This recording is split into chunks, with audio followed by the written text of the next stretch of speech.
asalaamaaleykum wa rahmatulahi taala wa barakaatu mbokk ñi seetaan ci télévision Mourabitoun jërë leen jëf ci ànd bi ak teewlu bi ñu fas yéene ñëw génn tey ci beneen numéro ci seen émission jotaayu Mourabitoun tey nag ñu dalal fii ay étudiants yi bàyyeekoo fële nag ci daara ju kawe ji daal di amal nag ab liggéey bu am solo waaye liggéey bu sotti ci nga xamante nag moo jëm ci wàllub mbay waaye itam ci wàllub yar jën mu di liggéey boo xamante ne nag daanaka lu ñu bëriwul gis la ci li nga xam ne ñooy étudiants yi saa bu ñu paree jàng nag ñu faral di am loo xam ne di liggéey loo xam ne da ciy teg bët loolu nag tey moom la ñu fas yéene waxtaani ci loolu sax ñu dalal fii ki nga xam ne moom mooy soxna Yacine Fall ak ki nga xam ne mooy soxna Khadijatou Fadé kon dinañu waxtaan ak ñoom ci li nga xam ne noonu la ñu defaree projet bi luy njëriñu projet bi ak nan la mën a jëriñ askan wi ginnaaw loolu itam dinañ ko tënk ci làkku français.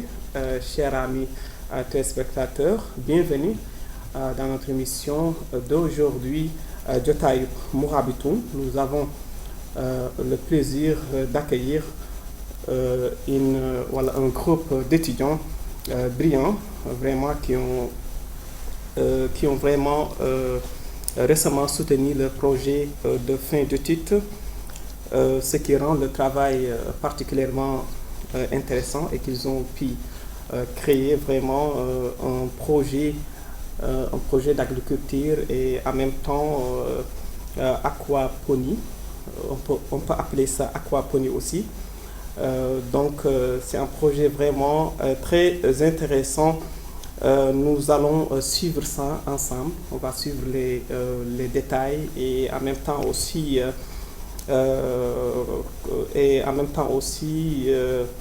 comment il pourrait vraiment influencer l'avenir de l'agriculture ou l'agriculture sous serre et aquaponie dans notre pays. Donc damay tàmbali li nga xamante nag mooy émission bi juste ak Yacine. Donc laata loolu damay jaajëfal itam ñi nga xam ne ñoo nekk ci réalisation bi Habib notre réalisateur maa ngi koy gërëm di ko sant Yacine ma lay nuyu. maa ngi lay fay di la ziar di la dalal jàmm. merci beaucoup maa ngi nuyu mbokki téléspectateurs yi di leen ziar man la Yacine Fall bokk ci groupe projet bi ñuy wax PACRIM ñoo fi ñëwoon tey pour présenter leen expliquer leen en détail lépp li nga xamante ni moo jëm ci projet bi. Khadijatou Fadé, bonsoir. Tu es la bienvenue. Bonsoir, merci. Bonsoir tout le monde. Moi, c'est Khadijatou Mohamed Fadé, étudiante en licence 3 en banque à sciences à la faculté de sciences économiques et de gestion. Je suis très heureuse d'être parmi vous aujourd'hui pour vous parler de notre projet sur l'aquaponie. Merci. Yacine, ngeen def liggéey bu am solo. Muy projet bi nekk tey suñu kanam ngeen tuddee ko je sais pas. aquaponie ngeen ko tuddee. mu di loo xam da ngeen boole je crois que mbay mi ak yarub jën. mu di lu am solo. ma bëggoon xam lu tax ngeen xalaat pour créer projet bu mel nii lu tax ngeen tey ngeen jékki-jékki rek xalaat pour créer en fait projet bi. waaw d'abord moom projet bi de base ñu ngi ko commencé bi ñu def deuxième année université. dañu ko commencé woon dañu amoon benn matière boo xamante ni prof bi daf ñu demandé woon à ce que genre sous forme exposé la woon en fait. projet bi étudiant bu nekk genre on formait des groupes de 6 personnes. donc da ngeen di indi benn projet de ce fait ngeen ñëw ngeen présenté ko sous forme d'exposé daal comme ni ñu tàmm di def ci école yi tout léegi ñu toogoon suñu biir concerté wu ñu ni ban projet lañu war a mën indi ñu xalaat bëgguñu indi loo xamante ni moom la ñëpp def. parce que tàmm nañ gis nañ daal Mauritanie mën naan sax bañ ni Mauritanie mais souvent concurrence bi daf fi bari kii def na lii rek damay defaat loolu donc ñun ñu ni pourquoi pas ñu changer indi loo xamante ni kenn mosu ko fi def. léegi ci la kenn ci membre yi ni nañu def pisciculture pisciculture. mu nekk lu intéressant ñuy waxtaanoon suñu biir keneen tamit ni pourquoi pas ñu yokk si dañuy wax l'agriculture hors sol. maanaam mbay boo xamante ne nekk ci biir suuf. léegi après ñu ni comme que ñaar yi yëpp ay projets yu pertinent la mën nañu boole ñaar yëpp. ñu tuddee ko aquaponie. d'accord mi ngi noonu léegi projet bi aquaponie la mooy combiner les ñaari unités yi pisciculture ak agriculture hors sol. léegi nag de ce fait ñu liggéey nekk ci liggéey boobu mais sorewuñ ci woon en fait. nekkoon nii rek jël base bi ñu présenté ko macha allah mu prof bi apprécié et tout léegi nag bi ñu demee 3e année nga xamante ni pour nga pare sa jàng il faut nga def projet de fin d'étude. léegi ñu ni pourquoi pas ñu dellu si projet boobu parce que projet bu pertinent la te yaakaar nañ ni buñ ko indee dina neex professeurs yi. de ce fait ci la ñu jëlaat projet bi gën yokk recherche yi voilà dugg ci biir projet bi au plus profond génne yi si nekkee pour mën a expliquer nit ñi projet bi nu muy demee voilà foofu la projet bi jógee c'était un projet de fin d'études. D'accord.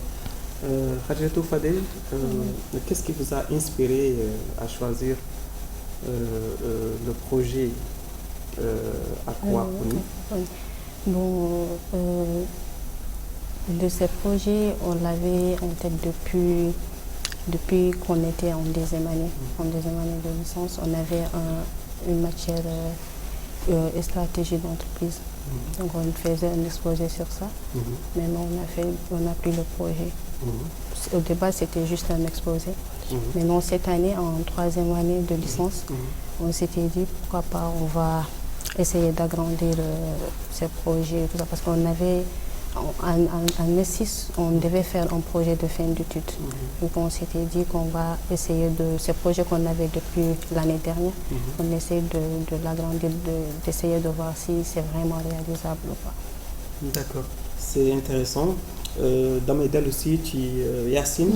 Yacine, est-ce que mën nga ñu expliquer exactement li nga xamante ni moom mooy technologie ak méthode yi nga xam ne moom ngeen utiliser ci projet bi.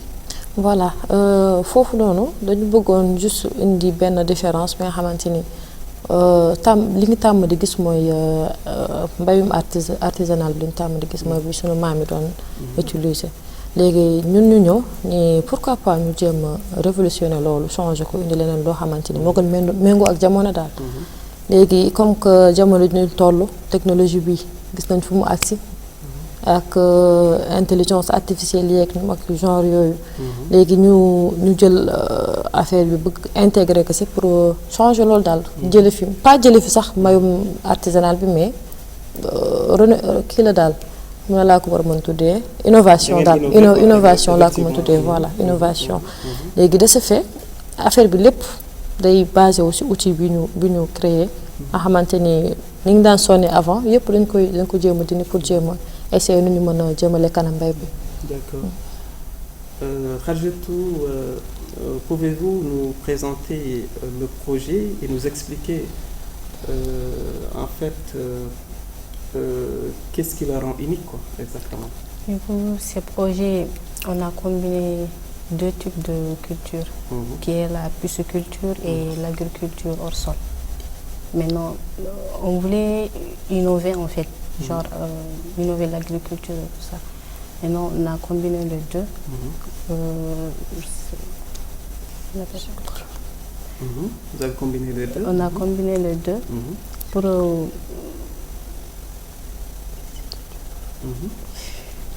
pour innover, exactement. Voilà, pour innover. Vraiment, oui. Pour vraiment innover cela.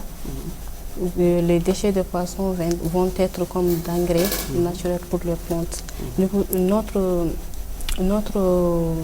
projet, on voulait le rendre 100% bio. Parce qu'on ne va pas utiliser des engrais chimiques ou quelque chose comme ça. Maintenant, tout se passe truc. D'accord. C'est clair, c'est compris. Donc, Yacine, on va débuter avec vous. Dañuy commencer ak yow comme ça nga expliquer ñu exactement détail yu projet bi ak lan moo tax mu nekk loo xamante ni maanaam ban influence la am ci li nga xam ne mooy lu jëm ci wàllub li ñuy wax agroponie ngeen koy wax, je crois. Aquaponie exactement. Lan exactement moo ci kii bi. Voilà sans tarder pour explication bi dama fàtte woon ni que ce n'est pas seulement le projet de l'aquaponie bu ñu gis fii nii parce que actuellement fii nii mën nañu fi gis culture sous serre. culture sous serre moo nekk genre comme li ma la ko expliqué woon au début rek c'était un projet de fin d'études.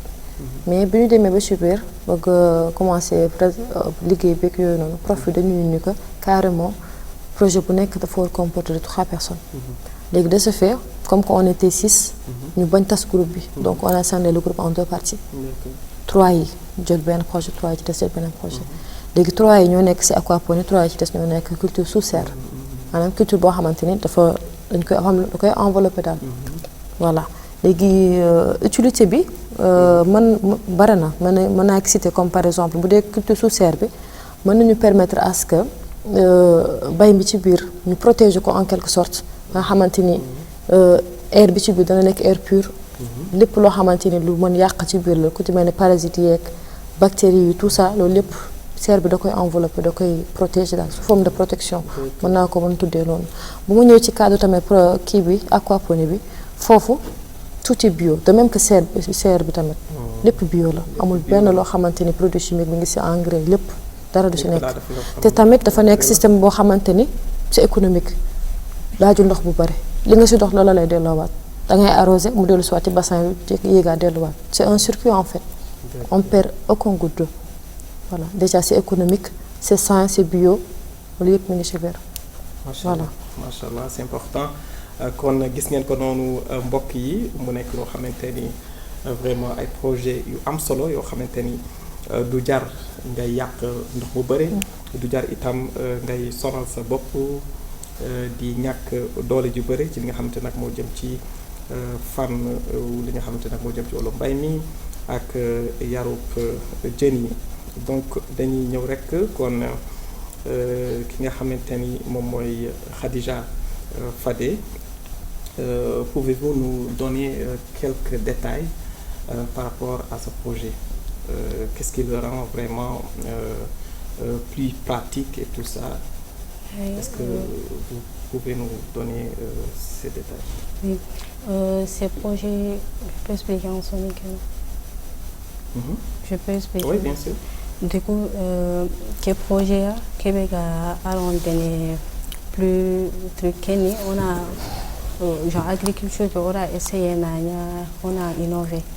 Maintenant on a outu on a ro pochunundi et tout ça on a légumes légumes d'abord ni ado fruits nunga. Maintenant hoye ke kundu ji ke kundu. Ok, c'est bon. Donc on va revenir avec Khadjatou après. On dirait qu'elle est un peu stressée là. stress bi la daf ko taamu. Voilà. stress bi rek la. Ok, donc c'est pas grave, on va revenir. Inch'Allah. Dañuy continuer l'émission avec Yacine. Yacine damay continuer ak yow. Comme ça su ko defee nga expliquer ma exactement yan problème ngeen ci am yan obstacle ngeen ci rencontrer ci bi ngeen koy. Bi ngeen di def conception projet bi est-ce que am ngeen ci ay problème exactement? Pas tellement amuñu ci problème boo xamante ni mën naa ni problème bu mag la parce que li ngeen di gis fii nii yëpp ñun ñoo ko créer suñu bopp suñu propre moyen en fait. Genre on a juste utilisé les moyens du bord après financement bi pour projet beeg yooyu à part ça je pense pas que am nañ ci yenn problème yu métti. D'accord am nañ ci ay problème. Non pas tellement. Donc c'est important. Parce que lii rek affaire bu ndaw la pour simuler projet bi nu mu toll voilà bu fekkee nii la c'était pas nekkuloon projet bu mag boo xamante ni mën naa ne problème la parce que defuñu ko ñun kese en tant qu'étudiant am nañu koo xamante ni ñoo nekkoon suñu gannaaw duñu jàppale duñu aider et tout donc mën naa ne bu fekkoon bu mag la loo xamante dañ koy développer bu mag du ñàkk dina xaw a gën a mais lii micro rek la daal. D'accord. Donc je vais revenir sur Khadjatou. Ok, Khadjatou, on va revenir sur vous. Avez-vous rencontré des obstacles majeurs lors de la conception de ces projets? Oui. Bon, au début, on n'avait pas vraiment d'idée, genre parce qu'on voulait faire le prototype, mais on n'avait vraiment pas, on ne savait pas comment faire. Maintenant, c'est en ce moment-là, on a fait nos recherches et tout ça, jusqu'à on a rencontré notre grand frère qui est Aziz Abdelaziz Mbodj. Maintenant, avec lui, on a quand même pu faire ce travail. Il nous a vraiment aidé à faire notre prototype et tout ça. Il nous a vraiment aidé à le faire. D'accord. Pouvez nous parler sans sommité? Oui, bon. Hananga, au projet qui est en place, on a un prototype pour vraiment montrer que notre projet est réalisable. Maintenant, il y a un prototype qui est on recherche tout ça. Moi, je au grand frère Aziz Abdelaziz Mbodj. Alors, demain, on a un prototype qui est ala ko roga fonto huben su ko bono roga katono ugol o travail ki ñana mo gombe ala kille bat. D'accord. C'est important. Donc mbokk yi comme ni nga ko xamee rek ñu fàttali leen yéen a ngi ak ñun ci studio télévision Mourabitoun ci émission jotaay Mourabitoun ba tey ñu dalal fii comme ni nga ko waxee ay étudiants yu brillants yoo xamante ni vraiment ñoom ñoo def vraiment conception bu rafet bi di projet bu am solo boo xam dafa jëm ci wàllub mu ko waxee rek wàllub mbay ak wàllub yar jën ñu boole ko ñu duppee ko aquaponie di lu am solo loo xamante nag tey bu ñu ko mettre en œuvre dina nekk loo xam ne dina dimbali bu baax ñi nga xam ne ñoo yor wàllub mbay mi.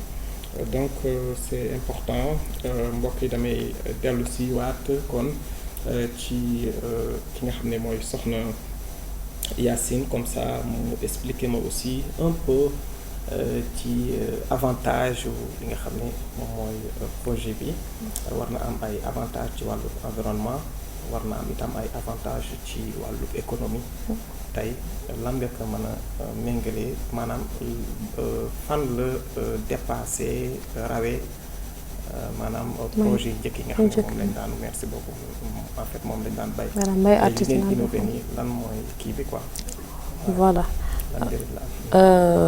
mën naa si tënk mën naa si citer quelque comme par exemple comme mën naa ñëw ci aquaponie bi fii nii déjà gisaguñu image bi mën naa ko expliquer nii rek directement voilà am nañ fi différentes plantes yi nga xamante ne moom lañ teg fii hydroponie même pas non l'agriculture hors sol mbay la moo xamante ni mën na jël mën naa ni fruits ak légumes yu bari mën nañ ko ci bay donc de ce fait comme par exemple exemple ñu jot am fii am nañ fi poivron am nañ fi mel ne kaani am nañ fi mel ne aubergine tout ça yi nga xamante ne daal dëkk bi da koy soxla te gis nañ ñu dëkk bi lépp lu mën naa ni lépp lu ñuy lekk dañ koy jéggaane ji amu fi donc mbay mi dëkk bi dafa xaw a dellu gannaaw de trop donc de ce fait li ci kaw nii boo gisee ni des plantes yi léegi bu ñu nekk plantes yaa ngi nii ci kaw léegi ci suuf bassin bi am nañ ci ay jën ay waas la waas yi ñuy jot a xam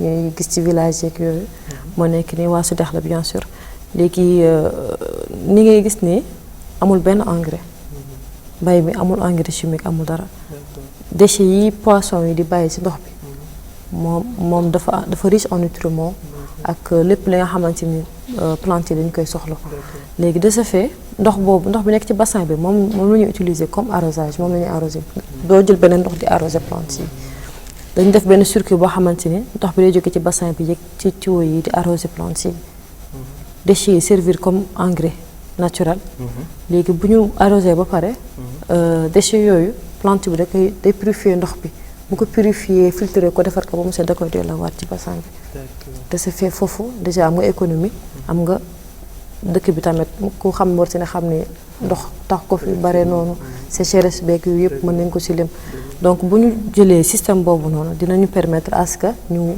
réduire yàqu ndox beeg yooyu yëpp comme mbay artisanal bi xamante ne da ngay arroser rek pare nga doo ko jëriñoo waat voilà foofu tamit am nañ fi benn aspect d'autre part tamit léegi ñu ngi am ak yëpp tout est bio amul engrais amul dara ce sont des aliments totalement sains voilà donc c'est important li nga wax am na solo donc damay ñëw si Khadijatou Fadé ok Khadijatou quels sont les avantages environnementaux et économiques de votre approche par rapport aux méthodes agricoles traditionnelles?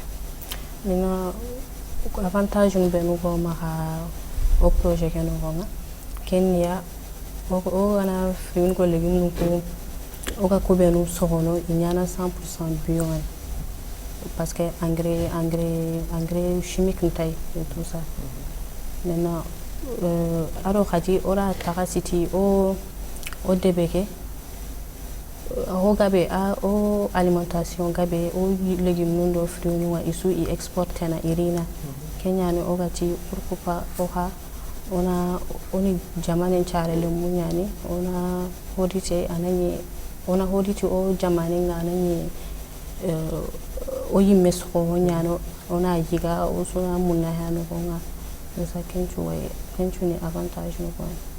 D'accord, c'est important.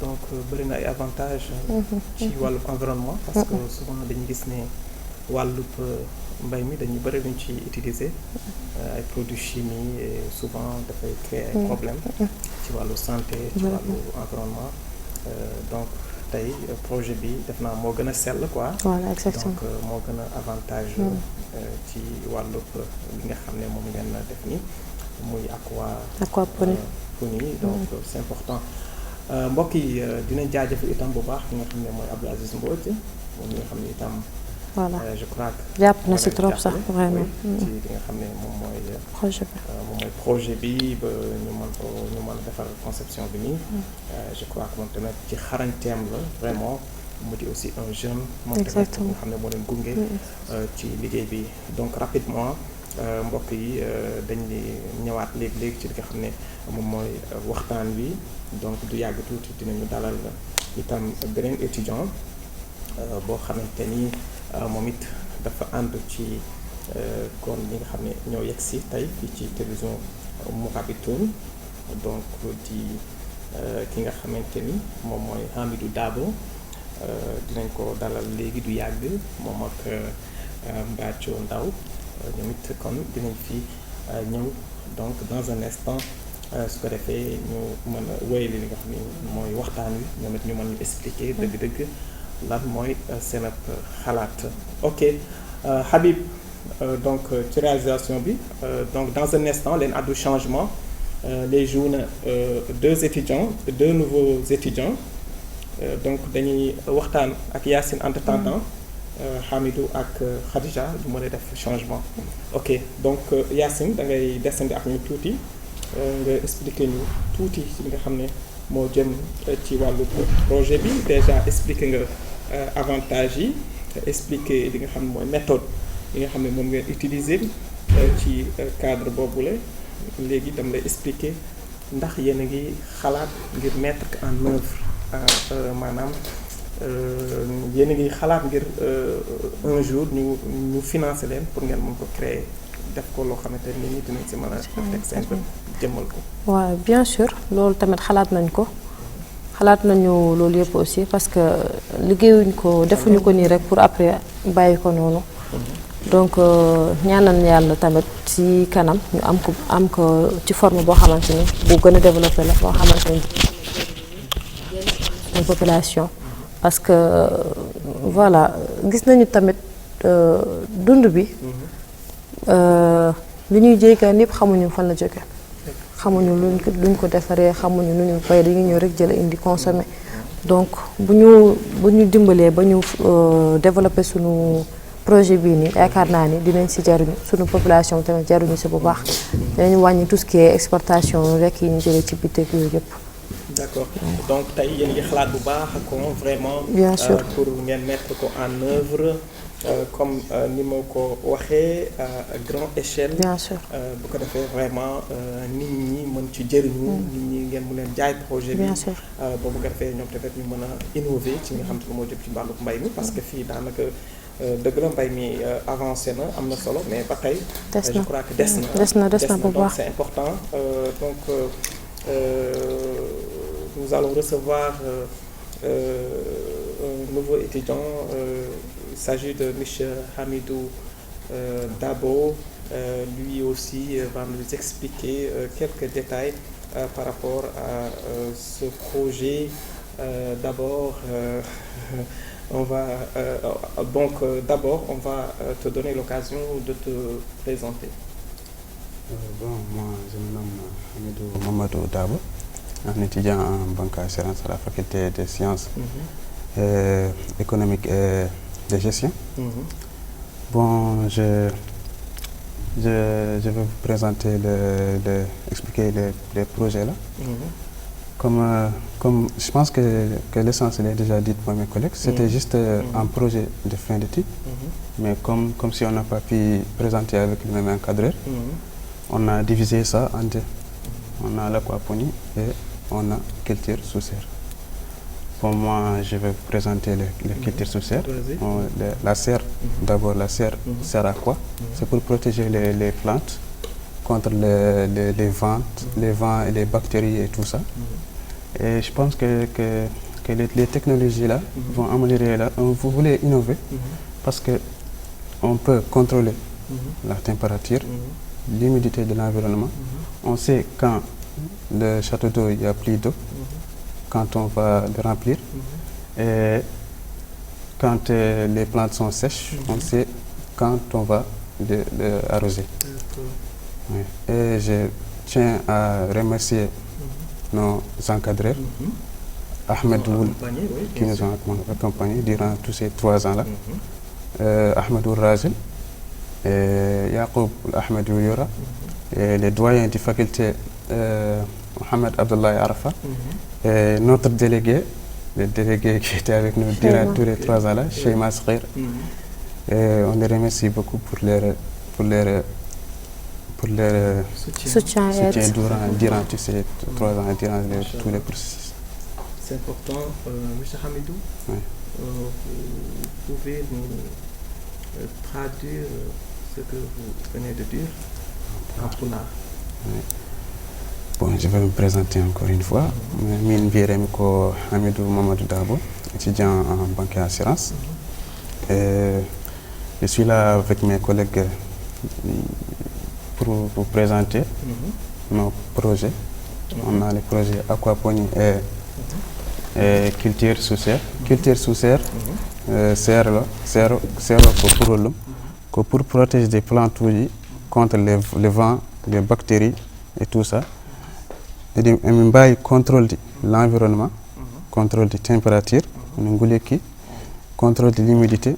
On sait, si les plantes njori, on sait quand on va les arroser. Si ces plantes njori, min arrosat. Ok.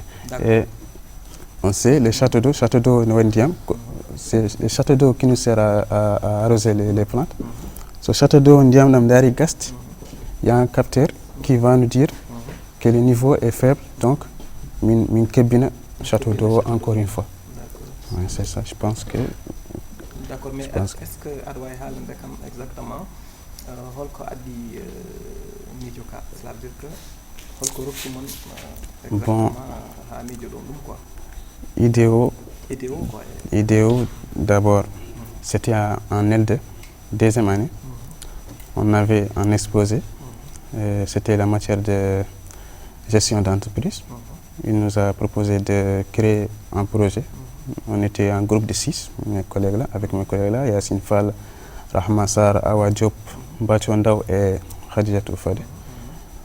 On avait l'idée de faire, d'abord c'était juste l'agriculture, mais on s'est dit pourquoi pas innover et faire quelque chose d'autre qui n'existe pas en Mauritanie déjà, ce qui est l'aquaponie. Arrivant en 3e année, c'était projet fin d'études. on s'est dit qu'on va juste continuer, mais finalement on a partagé le projet en deux, l'aquaponie et culture sous serre. Culture sous serre. Machallah, c'est important.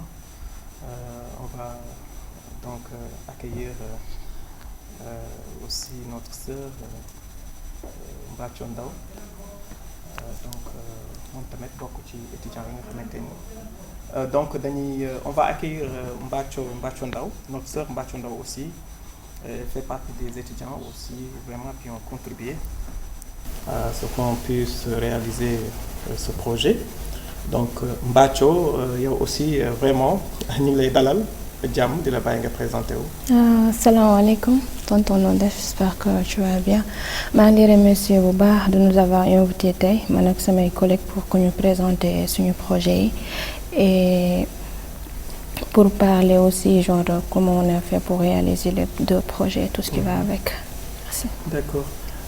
Mbathio tey su ma lay laaj dama lay laaj exactement nan nga gisee ëllëgu li nga xam ne moom mooy wàllu mbay mi ak wàllu jën yi quoi ni ngeen koy yaree et tout ça. ndax jàpp nga ni vraiment am nga yaakaar que ne dina am yokkute bu baax a baax à l'avenir. Oui, je dirais oui parce que damay wax ni pays yi koy def yi gënuñu comment dire gënuñu mën liggéey bi, c'est que ñun duñu manquer d'organisation ak formation. Organisation ak formation. Oui, surtout ça duñu manquer loolu. Suñu amoon su nekkoon genre on est bien organisé tout ça ak am formation bu baax. lii mën na gën a dem kanam parce que je peux dire que ni en Mauritanie.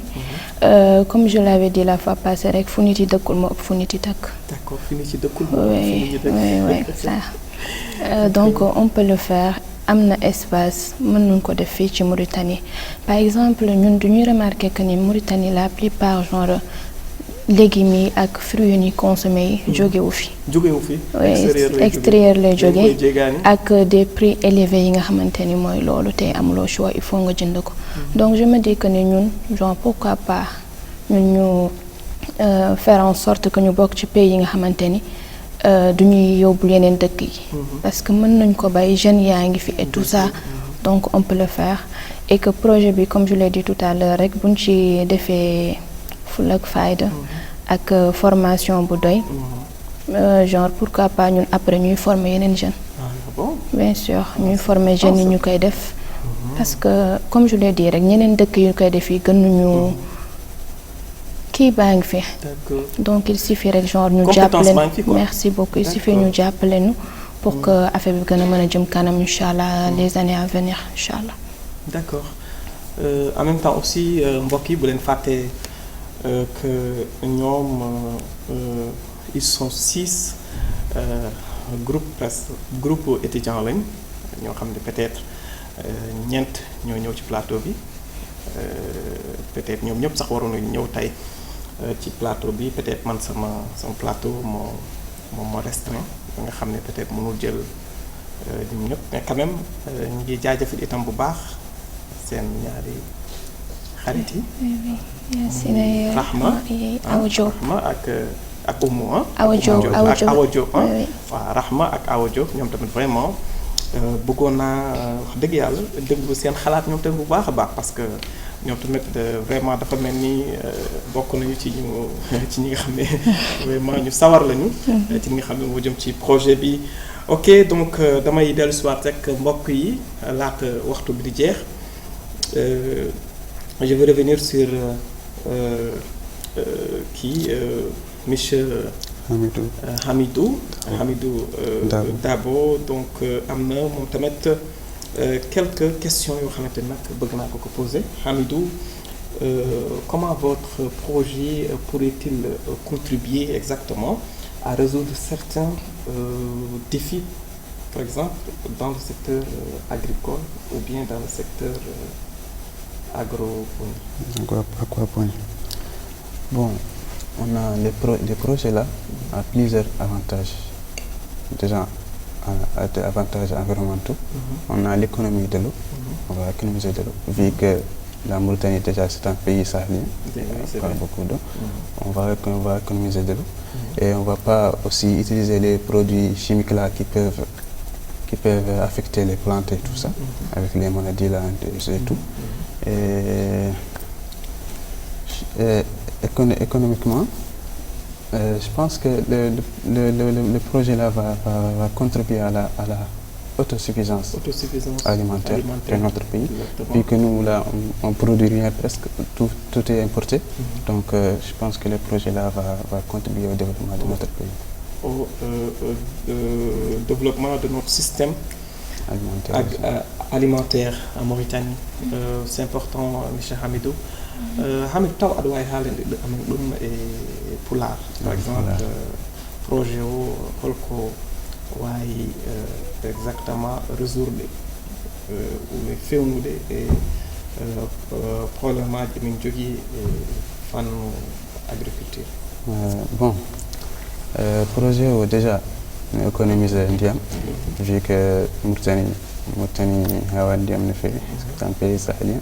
Ça économise de l'eau, on utilise ndiyam kewɗam. En plus on utilise produits chimiques ne wawi affectude plante uji, ça les rend malades et tout. Et économiquement, vu que nous on produit presque rien, min gusto importation de l'extérieur, on va produire nos propres aliments, on va les consommer. Et je pense que ça va contribuer au développement du pays maintenant Mauritanie. C'est important. Donc mbokk xarit yi ma leen di fàttali rek ne leen daanaka waxtu li ci des bëreetul daanaka juróomi simili rek moo ci des yaakaar naa dégg bu baax présentation bi nga xam ne étudiants yi def nañ ko mu di présentation bu mucc ayib waaye sax projet bi ci boppam moo nekk projet bu extraordinaire boo xam ne donc man de ma part c'est la première fois may gis ay étudiants yu defar conception bu mel nii waaye itam ñëw am audace su présenter ko seen bopp loolu c'est pas facile donc ba tax na vraiment tey moom am naa mbégte bu baax a baax ci sama plateau bi ba tey ma fàttali ne leen yéen ñi ànd ak ñun fii ci studio télévision Mourabitoun ci émission jotaay Mourabitoun ba tey ma ànd ak soxna Mbathio Ndaw ak Hamidou Dabo dégg ko noonu mu expliquer exactement li nga xamante nag mooy njëriñ di Pulaar damay ñëw nag jeexal émission bi exactement ak ki nga xam ne moom mooy soxna Mbathio def naa ni tey lim lay laaj mooy tey ban conseil ngay jox sa yeneen morom étudiants yi nga xamante nag ñoom tamit ñoo nekk ci vraiment ci fi ngeen nekk nii. ñoom tamit ngeen bokk les mêmes ngeen bokk benn yoon bokk benn avenir bokk benn lépp lan nga leen di conseiller en tant que ginnaaw yéen bi ngeen defee projet bu mel nii tey lan ngay conseiller ñeneen ñi nga xam ne ñoom pas encore fait ça. Bon li mu leen di conseiller rek mooy que ni. nu ñu gëm seen bopp. Je peux dire que ni fii xalaat yaa ngi fi idée yaa ngi fi mais genre je vois que ni ñoom duñu mel lu xaw ragal. genre pour les faire et tout. Ñun c'était la raison pour laquelle on a réalisé genre projet yi. pour wane ni c'est réalisable. donc comme je leur dis rek ay jeunes luñu ay citoyens luñu donc je me dis que ni lépp li nga xamante ni genre. mën nañ ko def pour mu développer seen pays nuñ ko def bu ñu xaar kenn comme je l'ai dit la fois passée ma ni jeunes yi bu ñu xaar dara ci état bi ku nekk li nga am li commencé la ak loolu nga entreprendre ñu delloo xel yi bu baax ci mbay mi xamante ni genre c'est quelque chose bi nga xamante ni c'est rentable incha allah loo ci dugal da lay koy delloo waat donc loolu laa amoon lu mu leen di wax que affaire bi ngëm-ngëm la rek il y avait benn citation bi ma mësoon gis ci benn livre bu ñuy wax réfléchissez devenez riche mooy que ni genre nit yi duñu yaakaar ni comment on dirait il faut nga liggéey bu metti wala nga daj lu metti pour nga am dara oui man moom mu ni lépp ci xel la boo defee sa xel que ni lii tu peux le faire dañ koy def ñun lii au début on pensait même pas que ni dina toll nii et que dina mel nii mais duñ ko gëm ànd ak nag suñu benn grand frère bi ñu xamante ni sama cousin la muy Abdoul Aziz Mbodj bi nga xamante ni je peux dire que tey lii bu tollee fi yëpp moom la jàppale nañu bu baax perte de temps ak son ami Ousmane xamante ni duñ ñu jàppale bu baax jàppale nañu bu baax suñuy déplacement tout seen temps seen liggéey ni ngeen di gisee nii lu ñu am liggéey yu ñu war a def mais ñoo ngi fi ak ñun ba léegi malgré projet bi jeex na mais ba tey mi ngi fi duñu jox ci xalaatam donc kooku mënuñu jeexal émission bi te duñu ko remercier donc merci beaucoup à Aziz et à tonton Ousmane. Donc Ousmane aussi particulièrement moom dama koy jaajëfal parce que sama rakk la aussi parce que man ak grand frère am Doudou Fall ñu ñoo fowandoo depuis bu nekkee xale donc moom sax moom mu njëkk a contacter pour seen projet pour ma dalal leen bitti ci yéen ma koy vraiment jaajëf bu baax parce que ma koy rek bokk ci ñu bëgg vraiment ndaw yu avancé moom toujours ci loolu lay dox quoi ci loolu laa ko xamee donc je vais revenir sur Hamidou Dabo. Hamidou Dabo, avez-vous des conseils à donner aux autres étudiants qui souhaiteraient vraiment se lancer dans ces projets pareils? Bon, premièrement, il faut toujours rêver grand. Il ne faut pas abandonner tes rêves, tes objectifs. Parce que nous, là, déjà, je pense qu'on est les premiers à faire un prototype pour le projet Infinity. Et je conseille les autres à faire la même chose. Et à innover, à essayer d'apporter quelque chose à la Mauritanie. Je pense que nous, même si on arrive à réaliser le projet, on va faire des formations, tout ça pour les jeunes et pour les femmes aussi, pour créer de l'emploi. Je vais revenir encore. Les étudiants, il faut rêver, il ne faut pas oublier vos rêves. Faut réaliser vos objectifs, il ne faut pas les abandonner. Machallah. C'est important, Hamidou Dabo. Je vous remercie vraiment. Je remercie aussi Sister wala sama jarbaat Mbathio Ndaw maa ngi leen gërëm bu baax di gërëm aussi ñi nga xam ne ñoo fi toogoon léegi soxna Yacine Fall ak soxna Khadijatou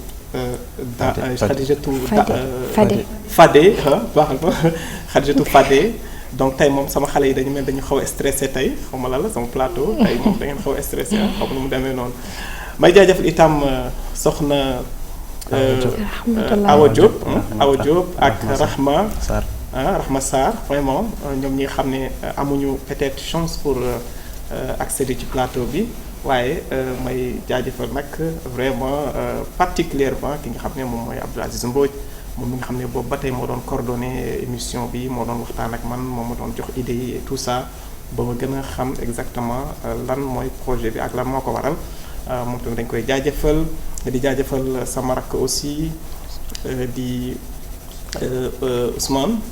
Ousmane Fall moom tamit di rakk ci man ma koy gërëm di gërëm tout le monde téléspectateurs yu ñu doon seetaan ci émission bi ñu leen di jaajëfal bu baax di gërëm Habib ci réalisation bi mboolem ñi nga xam ñoo jàpp ci liggéey bi maa ngi leen di gërëm di leen sant ngeen àndoon ak Babacar Fall ci présentation bi ma leen di jox dig daje incha allah beneen numéro ci jotaay Mourabitoun leen wax asalaamaaleykum wa rahmatullahi taala wa barakatu